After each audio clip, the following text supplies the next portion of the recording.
and welcome back everybody. If you're looking to update your Windows 10 to 11 and you're looking at how, in today's video we are going to guide you through some process for that. So let's get started. To upgrade your Windows 10 to 11 PC, first of all, check if your PC is compatible using the health check application. And once you've checked it, you can go to your settings. So go to your settings, press Windows plus I on your keyboard for that, and your settings pops up. Look out for the update and security, or select this option of Windows Update directly on your screen. Once you select it here, you will be finding Windows Update section, and if there is any kind of update available, you'll be finding option of update right in the section. Right now I do not have any, but here you will be finding it, or you can look out for the check for update option and check for upgrade.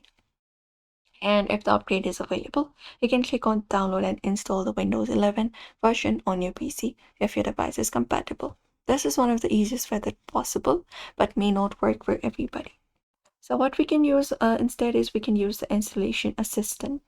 So you can go to just go over and look out for Windows 11 installation assistant. You can just go over to a browser or your Microsoft Edge as well, and there search for Windows installation assistant and go over there. Once you go over there, you'll be finding download Windows 11. Select this option right here. Now all you gotta do is look out for this option of download now. Look out for the device that you're compatible with, and select this option of download now.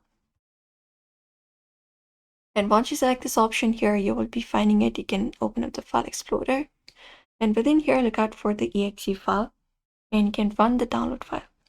You can just go over and run the download file to launch the assistance on your device.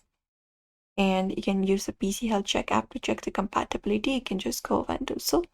After that, once your system meets the requirement to run the Windows 11, you just need to follow the on-screen instructions, and it will just go over and begin the installation process, and the upgrade will keep your files, apps, and settings, and that's it. Before you do so, make sure you have backed up your data so that there is no there is no data loss. So you can follow up this process for that. So we hope this video was helpful. Make sure to like this video and also subscribe for more tips and tutorials.